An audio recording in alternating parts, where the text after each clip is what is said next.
Hello, today is Tuesday, February 13th, 2024. I'm Sarah Kerfassi from LB3, and this is Staying Connected. On today's podcast, we're going to discuss another of our 2024 hot topic subjects, Contact Center as a Service, or CCaaS.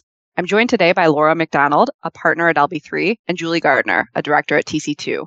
Laura and Julie have worked in the CCaaS space for years and will share their valuable perspectives on this fast-growing and evolving field. Laura and Julie, welcome. Thanks. Thank you. So Laura, let's start with you. Why are you predicting an increased interest in Contact Center as a Service for enterprises this year? Sarah, in our 2024 predictions released at the beginning of January, we predicted an upsurge in migrations from on-prem contact centers to cloud-centric ones. And I have to admit, that was not a hard prediction. When enterprises approach us about their contact centers and what's the best path forward, and we're talking about the whole range of factors, economics, quality, efficiency, etc., the focus increasingly is all about cloud as they explore migrating from the legacy on-prem contact centers to a cloud or hybrid cloud solutions. And I think to your question, there are a lot of reasons behind this push towards the cloud. The ability to quickly and easily scale up and down is often cited as one of the biggest advantages. And this is a feature whose value was put on full display as companies navigated the changing work from home dynamics during the pandemic and, of course, post-pandemic. Cloud developments also provide the flexibility for the integration of digital technologies like AI and advanced analytics. They utilize application programming interfaces to connect with CRMs and can provide visibility across the entire customer journey, regardless of the channel chosen by the customer, which in turn provides invaluable information to enterprises about its customer. And often, the sense that cloud deployments provide enhanced security or resiliency drive them. Economics are always a factor. The increased efficiencies plus the ability to self-manage typically deliver lower overall cost of ownership in a cloud model versus a premise-based model.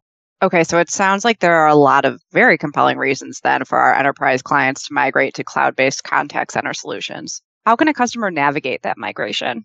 Great question, Sarah. It really starts with understanding what your contact center strategy is. What channels do you operate in today? And what channels do you want to operate in tomorrow to best serve your customers?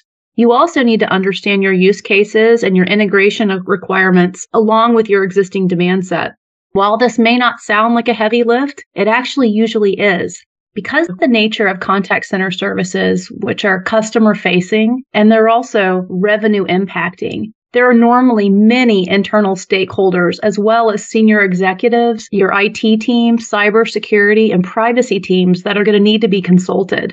Also, if your contact center has a global footprint, you'll need to identify your BRIC country locations. These would be any sites you may have in Brazil, Russia, India, and China, as these are going to have their own regulatory requirements that you'll want to consider. All right. So yeah, there definitely is quite a bit of work for an enterprise to understand what it has in place today and then what it wants and needs to achieve for tomorrow. So once your business nails down those categories, how does it go about selecting the CCaaS provider? Sarah, that's a really important question. I'll give you a little bit of a brain dump. In selecting a provider, you have to look at the what, the who, and the how. As is true in most things in life, the easiest path is not the one that usually gets you the best results. Your existing provider or telco may offer to provide an easy, no-move, end-to-end solution, and it's really tempting to avoid the analysis that Julie just mentioned and the prolonged shopping for a new solution. But what we always recommend is issuing an RFP, because that's how you get the really good information to make a decision and obtain market-leading pricing terms and conditions. So let's turn to the who. As far as who to send your RFP to, that's going to depend on your geographical mix, the size of your state, whether or not you want to use a SI, a system integrator, to provide a management wrapper. And the good news is there are a number of options. We continue to see Genesys, Five9, NICE, AWS as leading solution providers, but also see more and more of our clients using SIs. And these vary from the traditional telco carriers to niche providers like Connect and Continuant. And finally, to the how. This is not just a paper-driven process. It shouldn't be. As part of your RFP, you should conduct capability sessions with the suppliers to see what their tools are in real time and in action, and where and if the suppliers address your specific cases. This gives you important information before you make a decision. And don't forget to have these sessions scored by a team that includes those key stakeholders that Julie mentioned, admins and supervisors. Yeah, and ultimately, the solution needs to address your business objectives. Those are typically going to include improving your customer satisfaction, your customer experience, and your employee experience, all of which support an improved bottom line with happier employees. Increasingly, clients are seeking to leverage AI to drive efficiency and empower their agents. Now, AI-driven hyper-personalization and predictive analytics are being used today to create customized and targeted customer experiences. Even with AI, an estimated 2/3 of customers will require some form of human support in 2024, regardless of the channel they use. So investing in agent training in new tools will remain critical for all clients' ability to meet its objectives. Now, keep in mind that AI tools can be native to the underlying solution and improved with functionality offered as part of an SI overlay. Now, this is an area where it's critical that you have your IT, cybersecurity, and data privacy teams engaged and on board with your direction. Julie, I agree wholeheartedly. The AI aspect is really going to drive a lot of change. And that's a good reminder that in doing your evaluations, remember the solution must also meet your enterprise's legal and policy requirements. It's critical to understand which of your requirements apply to your industry and how they impact the implementation of your contact center solution.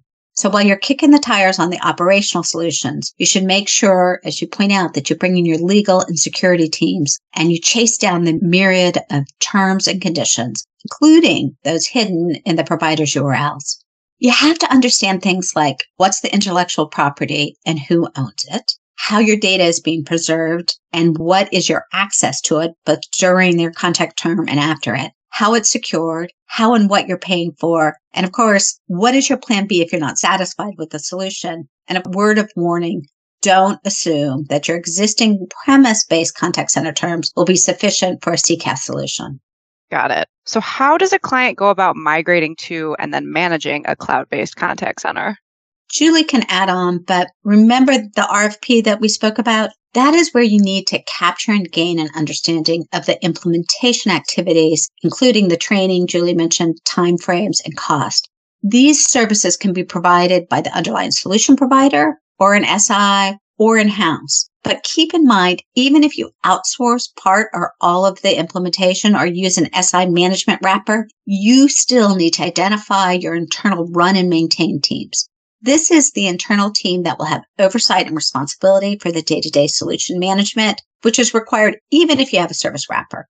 You have to understand who will do what, including monitoring and updating any AI or bots that you have in place. You also need to make sure you have and retain the internal knowledge base so that you can remain flexible, enhance the solution as needed, move to another solution if necessary, and of course, keep an eye on the cost. Julie, any other thoughts on this point? Yeah, those are great points, Laura. I would say don't forget to research and establish the metrics that you're going to track and use to measure your success. So those would be your KPIs. Along with those KPIs, you also want to consider what are the self-service MACDs that you as a team internally will undertake and who's going to do those? How will your ongoing administrator, supervisor, and agent training be handled? And how will the implementation and rollout work? You don't want gaps during your migration, so it's important to have these items addressed up front. These questions should be in your RFP and then clearly defined in your statement of work. All right. Well, thank you very much, Julie, and thank you, Laura. That is some really great information for our clients that are looking to migrate to CCaaS solutions. This is a really complex area that you need to thoughtfully address, particularly as it is customer-facing and revenue impacting. If you'd like to talk to Laura, Julie, me, or any of our LB3 or TC2 colleagues about your CCaaS needs, please give us a call or send us an email. And you can always stay up to date by subscribing to Staying Connected, by checking out our websites, and by following us on LinkedIn.